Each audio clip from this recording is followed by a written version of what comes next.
Hello everyone, this is Serious Trivia, and today we're continuing the Terrible Regents of Wu Let's Talk Lore series with episode 4, titled A Terrible Transition. Before we get started, here's the answer to our trivia question from the end of our last episode, and be sure to stay tuned until the end of this episode for a brand new trivia question. Now, last time, we ended with Sun Chen's appointment as the new regent for the Kingdom of Wu after Sun Jun's sudden death due to illness. However, this appointment of the young and inexperienced Sun Chen immediately caused a backlash from the more senior members of the Wu court, both on the military and the civil sides. With most of the senior generals away on naval invasion of Wei, their only response at the time was a collectively signed court petition to promote senior official Teng Yin as the new prime minister in order to share the duties of the regency with Sun Chen. But Sun Chen countered with a promotion of Teng Yin to the position of Da Sima, as this position would require Teng Yin to relocate to Wuchang in place of the recently deceased Lu Dai. This arrangement and the outright defiance to the Wu senior military brasses sparked Lu Ju's rebellion, as Lu Ju would turn his personal retinues directly against Jian Ye in hopes of deposing Sun Chen and replacing him with Teng Yin by force. Now, to understand this violent transition of power, we need to first properly introduce Lu Ju and Teng Yin. Lu Ju is the second son of official Lu Fan. Due to his father's close ties with the Sun clan, Lu Ju was given a military position during his youth, as he spent his early career fighting against the Shan Yue and the barbarian tribes within the Five Valley region on Wu's western front. Later, he would also participate in the direct assault of Fan Castle with generals Zhu Ran and Zhu Yi, before eventually becoming the general of the right upon Sun Quan's death and Sun Liang's ascension to the throne. After his participation in the victorious Dongxing campaign, Lu Ju was promoted to the general of the cavalry, as Lu Ju became one of the leading military figures of Wu in the period of Sun Jun and Sun Chen's regencies. It is also worth noting that Lu Ju married a member of the Sun clan, as his wife, Lady Sun, was the sister of Sun Yi, who is also a grandson of Sun Jing, which make Lady Sun a distant aunt to Sun Jun and Sun Chen, as she was also part of Sun Jing's branch of the clan, but just one generation older. Teng Yin, on the other hand, was a largely civil official, with both his father Teng Zhou and his uncle Teng Dan being renowned scholars from the Beihai Commandery who took refuge south in Wu during Sun Quan's early years. Unfortunately, both Teng Zhou and Teng Dan would pass away when Teng Yin was just 12 years old, but despite this, Teng Yin grew up a handsome young scholar, leading Sun Quan to marry one of his youngest daughters to Teng Yin. And through this relationship, Teng Yin got to become the administrator of Danyang, Wu, and then Kuaiji Commandery, in a series of successful civil appointments that eventually landed him as the Minister of Ceremony for Sun Quan just prior to Sun Quan's death. And even after the death of his first wife, Teng Yin continued his in-law relationship with the Sun clan by marrying Sun Yi's other sister, which then makes him a brother-in-law to Lu Ju as well. After Sun Liang's ascension, Teng Yin was promoted to the general of the guards, mainly due to his in-law relationship with the then regent, Zhuge Ke, as Teng Yin's daughter married Zhuge Ke's son. However, this relationship would also sideline him politically after Zhuge Ke's assassination by Sun Jun, as while Sun Jun did not punish Teng Yin for his in-law relationship to Zhuge Ke, Teng Yin was also not trusted to hold any major positions, as Sun Jun opted to keep the Grand Excellency positions vacant, even though most at court felt that Teng Yin was the ideal candidate given his seniority and civil experience. Now, with Sun Jun's death, most of these same court officials felt once again that Teng Yin would be the perfect choice for prime minister and co-regent, with the younger and less experienced Sun Chen, if not outright the sole regent in place of Sun Chen. However, these civil officials didn't have the military power in the capital to push for this agenda, as Sun Chen and his cousins control most of the Wu central armies. The only military support Teng Yin would have would be from the general of the cavalry, Lu Ju, who, as we mentioned before, also happens to be his brother-in-law. So now with both sides introduced, let's take a look at how the fight over Regency would play out. With Lu Ju turning his personal retinues back on Jianye, Sun Chen immediately responded with a series of moves of his own. First, he sent his own cousin, Sun Xian, who was the new general of the right,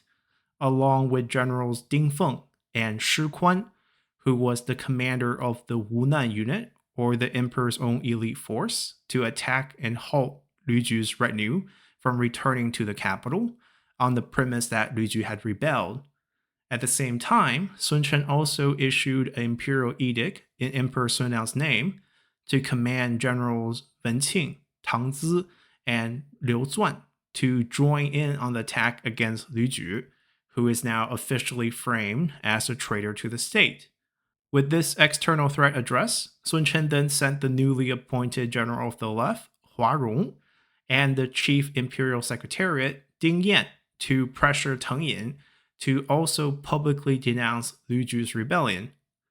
Obviously, knowing that Lu Ju was mobilizing to support him, Teng Yin refused, as he instead asked General of the Left Hua Rong to publicly denounce Sun Chen instead as the true rebel. On the military front, Teng Yin tried to order the palace guard captains, Yang Cong and Sun Zi, to follow his command, but none of these officials dared to make any moves, as no one was sure who was actually right between Sun Chen and Teng Yin. Knowing that he needed more military support to match Sun Chen and the martial guards under his command, Teng Yin ended up having his house guests straight up murder Hua Rong, Yang Chong, and Sun Zi, as Teng Yin forcefully took over the command of the Imperial Palace Guard through force. At this point, Teng Yin's advisor suggested that they should just march up to the Imperial Palace, seize the Emperor to issue an Imperial edict denouncing Sun Chen, which will erode the rest of Sun Chen's support and strip him of his command of the martial guards. But at this crucial moment, Teng Yin miscalculated, as he did not want to give the appearance of marching against the Imperial Palace and thus indirectly against the Emperor. In Teng Yin's mind, Lu Ju and his retinues would be returning in matters of days, and at that point, Sun Chen would have no choice but to surrender his regency. Little did Teng Yin know at the time that Sun Chen had already sent Sun Xian and the Wunan unit to block Lu Ju's return. So just a day after Teng Yin chose to remain defensive in his estate in the capital, Sun Chen took the offensive, as he would order the martial guards to openly attack Teng Yin's estate, and after some fierce fighting, Teng Yin's forces ultimately lost the battle, with Teng Yin dying in the fighting. At this point, Sun Chen ordered for Teng Yin's clan to be exterminated to the third degree, while stepping up the pressure against Lu Ju's retinue, which is now officially branded as traitors to the state. Isolated and under attack by Sun Xian's forces, Lu Ju's retinue would soon also be on the back foot, as many of Lu Ju's officers and advisors begged their commander to consider defecting to Wei. But Lu Ju responded that he would be ashamed to betray Wu, as Lu Ju and his retinue would eventually be defeated on November 12, 256, roughly a month later. Lu Ju would commit suicide, as his clan would also be sentenced to third-degree extermination. Now, because both Lu Ju and Teng Yin's wives were the sisters of Sun Yi, who was also the Wu general in charge of Xiakou, Sun Chen naturally also had to punish Sun Yi by association. Thus, not long after Lu Ju's defeat and suicide, Sun Chen ordered for the death of Sun Yi's younger brother, Sun Feng, and for General Zhu Yi to attack Sun Yi at Xiakou. Sun Feng, who was serving in the imperial court at the time, knew that he could not escape, as despite being technically Sun Chen's uncle, as they too were both from Sun Jing's line, Sun Feng ended up committing suicide in hopes that his other family members would be spared. Sun Yi, on the other hand, was much more alert, as the moment Zhu Yi's army approached, Sun Yi took his personal retinue of 300 men, along with their family members and some of his own extended family, including one of his sister, who was Teng Yan's wife, who fortunately escaped the capital, as altogether, Sun Yi had probably around 1,000 people flee north with him to defect to Wei. While you might think that this would spell an end to the transition of regency between Sun Jun and Sun Chen, there is one more internal conflict that would arise when Sun Xian, the cousin to both Sun Jun and Sun Chen, and the one who would put down Lu Ju's rebellion, ended up rebelling himself against Sun Chen on the basis that the monetary reward given to him by Sun Chen was far inferior to what he had previously been getting under Sun Jun.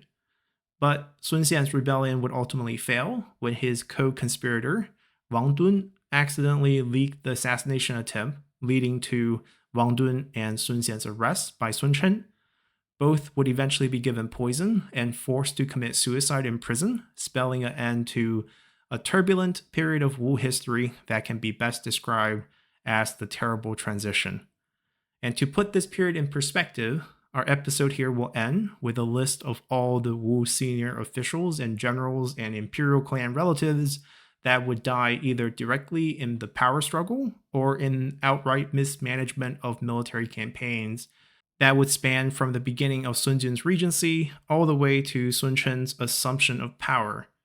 When our series return next time, we'll continue to cover Sun Chen's regency, including Wu's participation in the Third Rebellion of Huainan and the abdication of the child emperor Sun Liang, and the early reigns of Wu's third emperor, Sun Xiu, and how Sun Xiu would finally be able to end Sun Chen's regency and restore imperial power to the kingdom of Wu. So hopefully y'all have enjoyed this episode enough to consider subscribing to the channel for more content on Three Kingdoms history, or simply support the channel by leaving a comment below, or just by hitting the like button. And as always, I'll see you all next time. Bye!